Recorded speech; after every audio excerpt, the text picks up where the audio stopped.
ಆಸೀನರಾಗಿರ್ತಕ್ಕಂಥ ಎಲ್ಲರನ್ನ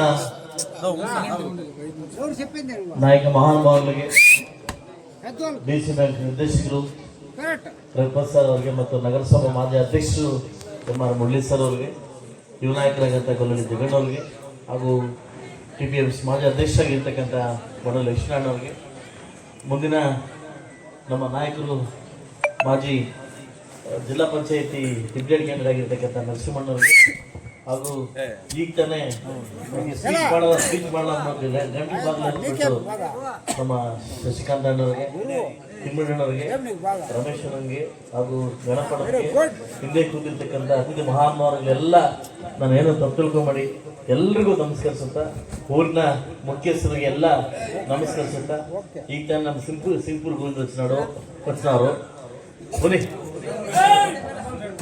ಈಗ ನನ್ನ ಎಲ್ಲ ಗ್ರಾಮಸ್ಥರಿಗೆ ವಿಶೇಷವಾಗಿ ಕೃತಜ್ಞತೆ ಸಲ್ಲಿಸ್ತಾ ನಾನು ಹೇಳೋದು, ಇವತ್ತು ನಾಟಕ ಇದೆ ಬರಬೇಕು ಅಂತ. ನಾನು ಮಳೆಗಾಲದಲ್ಲಿ ಏನ್ ನಾಟಕ ಅನ್ಕೊಂಡೆ, ಗಮನ ಮಾಡ್ರ ಇವತ್ತಿನ ದಿವಸ ಬರ್ಬೇಕು ಅಂತ ಕರೆದಾಗ ಏನ್ ಆಡಕ್ ಹೋಗ್ತೀರಿ, ಇವತ್ತು ಮಳೆ ಬರ್ತದೆ, ಮಳೆಗಾಲದಲ್ಲಿ ಯಾಕೆ ಆಡಕ್ ಹೋಗ್ತೀರಿ? ಎಲ್ಲ ಬೇಸಿಗೆ ಕಾಲದಲ್ಲಿ ನಾಟಕ ಆಡೋದು ನೋಡಿದ್ವಿ ಬಯಲುಸೀಮೆಯಲ್ಲಿ, ಬಯಲುರಂಗ ಅಂತ. ಬಟ್ ನಾನು ಫಸ್ಟ್ ಟೈಮ್ ನಾನು ನೋಡಿದ್ರೆ ಬಾಲಸಂದ್ರದಲ್ಲಿ ಮಳೆಗಾಲದಲ್ಲಿ ನಾಟಕ ಆಡೋದು ಫಸ್ಟ್ ನೋಡಿದ್ದಾನೆ. ಅದು ಶ್ರೀಕೃಷ್ಣ ಲೀಲು ಅಂತ. ಸೊ ಏನೋ ಜಾಸ್ತಿ ಗಲಾಟೆ ಮಾಡಿದ್ರೆ ಹೆಂಗಸರು ಹೋಯ್ತಾರೆ ಗಣಸರು ಶ್ರೀಕೃಷ್ಣ ಲೀಲು ಆಡೋದು ಅಂತ. ಸೊ ಹಂಗೆ ಶ್ರೀಕೃಷ್ಣ ಲೀಲೆಗಳು ಅಂತಂದ್ರೆ ಶ್ರೀಕೃಷ್ಣ ಆಡ್ತಕ್ಕಂಥ ಲೀಲೆಗಳು ಅಲ್ಲಲ್ಲ, ಆತ ನಡೆದಿರ್ತಕ್ಕಂಥ ದಾರಿ.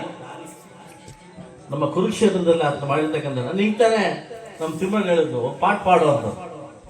ಪಾಠ ಪಾಡೋದ್ರಲ್ಲಿ ತಾಲೂಕಿನ ಇವನು ಅಂತ ಶ್ರೀನಿವಾಸ ರೆಡ್ಡಿ ಮಾತ್ರ ಬಂತೆ, ಮಾವನ್ನ ಪಾಡಕ್ಕೆ ಇಲ್ಲ. ದುರ್ಯೋಧನ ಪಾಠ ಆಡೋದು ಯಾರು ಇದ್ರೆ ನಮ್ಮ ಶ್ರೀನಿವಾಸ ರೆಡ್ಡಿ ಸರ್ ನಮ್ ಕೈಲೆಲ್ಲ ಆಡಕ್ಕಾಗಲ್ಲ. ಸೊ ಆದ್ರೂ ನಮ್ಮ ಈ ಊರಿನ ಮೊಮ್ಮಗ ಶ್ರೀನಿವಾಸ ರೆಡ್ಡಿ ಅವರು ಅದಲ್ವಾ, ಅವ್ರ ಕೈಲಿ ಮಾತ್ರ ಸಾಧ್ಯ, ನಮ್ಮ ಕೈಲಿ ಅಲ್ಲಿ ಆಡಕ್ಕಾಗಲ್ಲ. ಆದ್ರೂ ಶ್ರೀಕೃಷ್ಣ ಲೀಲಾ ಅಂತಂದ್ರೆ ಒಂದು ಜ್ಞಾಪಕ ಬರ್ತದೆ. ನಾನು ಓದಿರೋ ಪ್ರಕಾರವಾಗಿ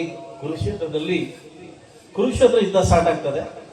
ಯುದ್ಧ ಸ್ಟಾರ್ಟ್ ಆದಾಗ ಕೌರವರು ಕೇಳ್ತಾರೆ, ಯಾಕಂದ್ರೆ ಕೌರವರು ಎಲ್ಲ ಡಿಸ್ಕಸ್ ಮಾಡಿ ಕೇಳ್ತಾರೆ, ಶ್ರೀಕೃಷ್ಣನ ಒಂದು ಸಹಾಯವನ್ನ ಕೇಳಕ್ ಹೋಗು ಅಂತ ಹೇಳ್ತಾರೆ. ಆಗ ದುರ್ಯೋಧನ ಕಳಿಸ್ತಾರೆ, ಏನು ಶ್ರೀಕೃಷ್ಣನ ಒಂದು ಸಂದಾಸದಲ್ಲಿ ಅವ್ರನ್ನ ಹೆಲ್ಪ್ ಕೇಳಕ್ಕಂತ ಕರ್ಕೊಂಡು ಹೋಗ್ತಾರೆ. ಶ್ರೀಕೃಷ್ಣ ಆಗ ಮಧ್ಯಾಹ್ನ ಮಲಗಿರ್ತಾರೆ.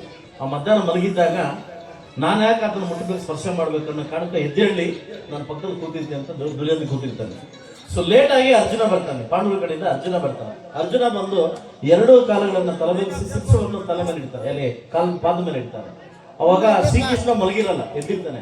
ಆಗ ಎದ್ದಿದ ತಕ್ಷಣ ಹೇಳ್ತಾನೆ, ಅರ್ಜುನ ಯಾವಾಗ ಬಂದೆ ಅಂತ. ಏನಕ್ಕೋಸ್ಕರ ಬಂದೆ? ಸಹಾಯಕ್ಕೋಸ್ಕರ ಬಂದೆ. ಆಗ ದುರ್ಯೋಧನ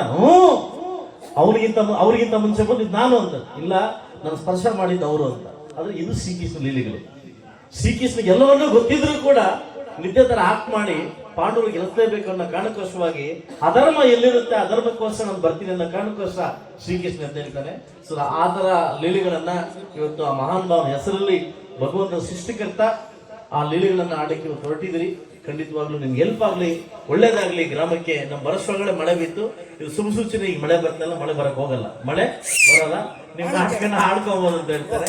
ಇನ್ನ ಅಭಿವೃದ್ಧಿ ಪಥ ಅಂತ ಬಂದಾಗ ನಮ್ಮ ಸಿದ್ದರಳ್ಳಿಯಿಂದ ಹಿಡಿದು ನಮ್ಮ ಇವರು ಬೇವಳಿಯಿಂದ ಹಿಡಿದು, ಸೊ ನಮ್ಮ ಎಲ್ಲಿ ಮಾರನಹಳ್ಳಿಯಿಂದ ಹಿಡಿದು, ಅಂಬ್ಲಿಕಲ್ ಅಂತ ಹಿಡಿದು, ಕೊತ್ತೂರಿಂದ ಹಿಡಿದು, ಕೊತ್ತೂರಿಂದ ಹಿಡಿದು, ಕುನಬಂಡೆಯಿಂದ ಹಿಡಿದು, ಕುನಬಂಡೆಗೆ ಒಂದು ಬ್ಯಾಲೆನ್ಸ್ ಇದ್ದೀನಿ, ತಾತಕಟ್ಟೆಗೆ ಒಂದು ಬ್ಯಾಲೆನ್ಸ್ ಇದ್ದೀನಿ. ಈ ಎಲ್ಲಾ ಪಂಚಾಯಿತಿಯಲ್ಲಿ ಕೂಡ ವರ್ಕ್ಗಳ ಕಂಪ್ಲೀಟ್ ಮಾಡ್ಬೇಕು. ಕೋಟ್ಯಾಂತರ ರೂಪಾಯಿ ವರ್ಕ್ ನಾನು ಕಂಪ್ಲೀಟ್.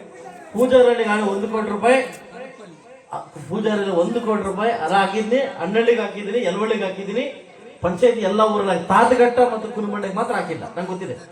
ಸೊ ಆದಷ್ಟು ಬೇಗ 2 ಹಳ್ಳಿಗಳನ್ನು ನಾನು ಕಂಪ್ಲೀಟ್ ಮಾಡ್ಕೊಡ್ತೀನಿ. 2 ಹಳ್ಳಿಗಳನ್ನ ಈಗ ತಾನೇ ಪೂಜಾರಲ್ಲಿ ಮಾತು ಕೇಳಿದ್ದೀನಿ. ವಾಟರ್ ಫಿಲ್ಟರ್ ಬೇಕಂದ್ರೆ ನಾಳೆನ ಅಪ್ಲೋಡ್ ಕೊಡ್ತೀನಿ, ನಾಳೆನ ಅಪ್ಲೋಡ್ ಕೊಟ್ಟು ವಾಟರ್ ಫಿಲ್ಟರ್ ಹಾಕ್ಸ್ಕೊಡ್ತೀನಿ. ಎಲ್ಲಾ ಹಳ್ಳಿಗಳಲ್ಲಿ ಕೂಡ ಅನುದಾನ ಇಲ್ಲೇ ಇದ್ರು ಕೂಡ ನಾನು ಸಾಕಷ್ಟು ಹೋರಾಟ ಮಾಡಿ ಊರಲ್ಲೂ ಕೂಡ ಅಭಿವೃದ್ಧಿ ಕೆಲಸ ಮಾಡ್ತಕ್ಕಂಥದ್ದು. ನಾನು ಈ ಊರಿಗೆ ಪಟ್ಟು ಮೊದಲ ಬಾರಿ ಪಾದವನ್ನು ಸ್ಪರ್ಶ ಮಾಡಿದ ಊರಿಗೆ ಈ ಊರಿಗೆ ಒಗ್ಗಟ್ಟು. ಈ ತರ ಒಗ್ಗಟ್ಟು ಪ್ರತಿ ಹಳ್ಳಿಯಲ್ಲಿ ಇದ್ರು ಕೂಡ ಬಹುಶಃ ನಮ್ಮ ಮುಳಬಾಗ ತಾಲೂಕು ಸಮೃದ್ಧ ಆಗಿರೋ ಡೌಟ್ ಇಲ್ಲ. ಯಾಕಂದ್ರೆ ಎಲ್ಲ ಕಾಲ ಎಲ್ಲ ಅಣ್ಣತಮ್ಮಂದ್ರು ಕೂಡ ಒಂದೇ ರೀತಿ ಬಾಳುವಂತ ಯಾರಾದ್ರೂ ಬಾಳಸಂದ್ರದಲ್ಲಿ ಬಾಳಿದ್ರೆ ಬಾಳಸಂದ್ರ ಖಂಡಿತವಾಗ್ಲೂ ಆದರ್ಶ ಗ್ರಾಮ ಆಗ್ಲಿ ಅಂತ ನಾನು ಕೇಳ್ಕೊಂತೀನಿ. ಆದಷ್ಟು ಬೇಗ ನೀವೇನ್ ಕೊಟ್ಟಿದ್ದೀರಿ, ನಿಮ್ಗೆ ಆರೋಗ್ಯ ಕೇಂದ್ರ ಬೇಕು, ಏನು ಹಾಸ್ಪಿಟಲ್ ಬೇಕು, ಸಮುದಾಯ ಭವನ ವಿತಿನ್ 15 ಡೇಸ್ ಅಲಾಟ್ ಮಾಡ್ಕೊಡ್ತೀನಿ, 15 ದಿವಸ ಸಮುದಾಯ ಭವನ ಹಾಕೊಡ್ತೀನಿ. ಬಟ್ ಇದು ಸೆಷನ್ ಮಾತಾಡಿ, ಆರೋಗ್ಯ ಕೇಂದ್ರ ಸೆಷನ್ ಮಾತಾಡಿ ಖಂಡಿತವಾಗ್ಲೂ ಈ 2 ವರ್ಷ 3 ವರ್ಷ ಅವಧಿಯಲ್ಲಿ ನಾನು ಹಾಸ್ಪಿಟಲ್ ಖಂಡಿತವಾಗ್ಲೂ ತರ್ತೀನಿ ಅಂತ ನಾನು ಮಾತು ಕೊಡ್ತಾ ಇದ್ದೀನಿ. ಇದನ್ನ ಯಾಕಂದ್ರೆ ಸೆಷನ್ ಮಾತಾಡ್ಬೇಕಿದಲ್ಲ, ನಮ್ಗೆ ಹಾಸ್ಪಿಟಲ್ ಬೇಕು ಅಂತ ಇದು ನನಗೆ ಸಮುದಾಯ ನಾಳೆ ಹಾಕೊಡ್ತೀನಿ, 8 ಡೇಸ್ ಅಲ್ಲಿ ಹಾಕೊಡ್ತೀನಿ. ಸೊ ಇದು ಮಾತ್ರ ನಾನು ಖಂಡಿತವಾಗ್ಲೂ ಮಾಡಿಕೊಡ್ತೀನಿ. ನನಗೆ ಒಂದು ಮಾತು ನೀವು ಖುಷಿಯಿಂದ ಒಂದು ಮಾತಾಡಿದ್ರಿ, ನಂಗೆ ತುಂಬಾ ಖುಷಿ ಆಯ್ತು. ನಮ್ಮ ತಿಮ್ಮರಾಯಣ್ಣ ಎಲ್ಲ ಸುಬ್ರಾಯಣ್ಣ ಕೂಡ ಮಾತಾಡಿದ್ರು, ನಮ್ಮೂರಿಗೆ ನೇನು ಬೇಡ, ಬೇರೆ ಊರು ನೋಡ್ಕೊಳ್ಳಿ ಸಾಕು, ನಮ್ಮೂರಿಗೆ ಮಾಡಿರೋದು CC ರೋಡ್ಸ್ ಇಂದ ಹಿಡಿದು ಇನ್ 2 ಬೆಳೆಸಿದ್ದೀನಿ, ಮಾತು ಕೊಟ್ಟಿದ್ದೀನಿ. ಏನು ಮಹಾದ್ವಾರ ಮಹಾದ್ವಾರಕ್ಕೆ ಆಲ್ರೆಡಿ ಹೇಳಿದ್ದಾಯ್ತು, ಅಮೌಂಟ್ ಕೊಟ್ಟಿದ್ದಾಯ್ತು, ಮಹಾದ್ವಾರ ಕಳಿಸ್ಕೊಡ್ತೀನಿ. ಸೊ ಖಂಡಿತವಾಗ್ಲೂ ಬಾಳಸಂದ್ರ ಇಡೀ ನಮ್ಮ ತಾಲೂಕಲ್ಲಿ ಎಕ್ಸಾಂಪಲ್ ಆಗ್ಬೇಕು, ಬಾಳದಲ್ಲಿ ಬಾಳ್ಬೇಕಂತ ಆಗ್ಬೇಕು ಅನ್ನೋ ಆದರ್ಶಗಳು ಪಾಲಿಸಿದ್ರಿ. ನಂಗೆ ತುಂಬಾ ಖುಷಿ ಆಯ್ತು. ಏನಕ್ಕೆ ಖುಷಿ ಆಯ್ತು ಅಂದ್ರೆ ಸಿಂಗಲ್ ಲೈಟ್ ಕಳಿಸಿ ಹಾಕ್ಲಿ ನೀವು, ಯಾಕಂದ್ರೆ 2 ಲೈಟ್ ಕಳಿಸಿ, ಯಾಕಂದ್ರೆ ಇಬ್ರು ಅಣ್ತಮ್ಮದಿದ್ದಂಗೆ, ನಾವು ಕಾಲಿನವ್ರು ಅಣ್ತಮ್ಮದಿದ್ದಂಗೆ ಅಲ್ಲೂ ಹಾಕ್ಬೇಕು ಇಲ್ಲೂ ಹಾಕ್ಬೇಕು. ಅವಾಗಲೇ ಗೊತ್ತಾಯ್ತು ನಿಮ್ದು ಊರು ಎಂತಾದ್ರು ಅಂತ. ಖಂಡಿತವಾಗ್ಲೂ ಇಂಥ ಊರು ಪಡೆದಿರೋದು ನನ್ನ ಪುಣ್ಯ ಅಂತ ಹೇಳ್ಬೋದು. ಅಷ್ಟು ಪ್ರೀತಿ ವಾತ್ಸಲ್ಯ ಕೊಟ್ಟಿದ್ರಿ. ನಾನು ಹೊಗಳಕ್ ಬರ್ತಿಲ್ಲ, ಯಾವತ್ತೂ ನಾನು ಹೊಗಳಲ್ಲ, ನಾನು ಹೊಗಳದ ನಂಬಲ್ಲ, ನನ್ನ ಹೊಗಳು ನಂಬಲ್ಲ.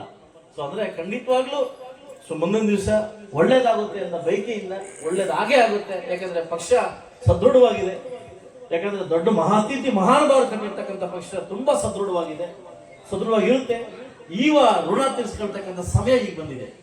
8-9 ವರ್ಷಗಳಿಂದ ನನ್ನ ಕರೆದು ಹಾರ ಹಾಕಿ ತಮಟೆ ಹೊಡೆದು ಡ್ಯಾನ್ಸ್ ಹೊಡೆದು ನಮ್ಮನ್ನ ಎತ್ತು ಪಟಾಕಿ ಹೊಡೆದು ಆ ಬಿಸಿಲಲ್ಲಿ ಎತ್ಕೊಂಡು ತಿರುಗಿರ್ತಕ್ಕಂಥ ಋಣ ತೀರಿಸ್ಕೊಳ್ತಕ್ಕಂಥ ಸಮಯ ಗ್ರಾಮ ಪಂಚಾಯತ್ ಎಲೆಕ್ಷನ್ ಬಂದಿದೆ. ಇವತ್ತು ನಾನು ನಿಮ್ ಮಾತು ಕೊಡ್ತಾ ಇದ್ದೀನಿ, ಒಬ್ಬ ಶಾಸಕನಾಗಲ್ಲ, ಒಬ್ಬ ಸೇವಕನಾಗಿ ನಿಮ್ ಮಾತು ಕೊಡ್ತಾ ಇದ್ದೀನಿ. ನಿಮ್ಮ ಋಣ ತೀರಿಸ್ಕೊಳ್ತಕ್ಕಂಥ ಸಮಯ ಬಂದಿದೆ. ಖಂಡಿತವಾಗ್ಲೂ ನಾನು ಮಾತು ಕೊಡ್ತಿದ್ದೀನಿ, ನಮ್ಮೆಲ್ಲ ನಾಯಕರು ಸೇರಿ ನಿಮ್ಮ ಋಣ ತೀರ್ಸ್ಕೊಂತೀವಿ. ಆ ಸಮಯ ಬಂದಿದೆ, ನಾವು ತೀರ್ಸ್ಕೊಂತೀವಿ. ಬೂತಲ್ಲಿ ನಮ್ಮನ್ನು ಹೊತ್ತು ತಿರುಗಿ ನೀವೆಲ್ಲೆಲ್ಲ ಹೋಗಿ ಕರ್ಕೊಂಡ್ಬಂದು ಓಟ್ ಹಾಕ್ಸಿರ್ತಕ್ಕಂಥ ಋಣ ತೀರ್ಸ್ಕೊಳ್ತಕ್ಕಂಥ ಸಮಯ ಬಂದಿದೆ. ಖಂಡಿತವಾಗ್ಲೂ ನಾವೆಲ್ಲ ಒಗ್ಗಟ್ಟಾಗಿ ಬಂದು ನಿಮ್ ಋಣ ತೀರ್ಸ್ಕೊಂತೀವಿ ಅಂತ ಹೇಳ್ತಾ, ಖಂಡಿತವಾಗ್ಲೂ ನಾಟಕ ಟೈಮ್ ಆಗ್ತಾ ಇದೆ. ಇವರು ನಾವು ಮಾಡ್ತಕ್ಕಂಥ ನಾಟಕ ಎಲ್ಲ ಸುಮಾರು ಜನ ಕಾಯ್ದೆ ಜವಾಬ್ದಾರಿಸಿ ಅಂತ ಹೇಳ್ತಾ ಇದ್ದಾರೆ. ಸೊ ಆದಷ್ಟು ಬೇಗ ನಿಮ್ಗೆ ಒಳ್ಳೆ ರೀತಿಯಲ್ಲಿ ಆಗ್ಲಿ ಅಂತ ಹೇಳ್ತಾ, ಇಷ್ಟು ಪ್ರೀತಿ ಮಸಾಲೆ ಕೊಟ್ಟಿದ್ದೀವಿ. ನಿಮ್ಗೆಲ್ಲರಿಗೂ ಶಿರಸವಾಗಿ ನಮಸ್ಕರಿಸ್ತಾ ನಾನು ಮಾತು ಮುಗಿಸ್ತಾ ಇದ್ದೀನಿ. ಎಲ್ಲರೂ ಒಳ್ಳೇದಾಗಲಿ.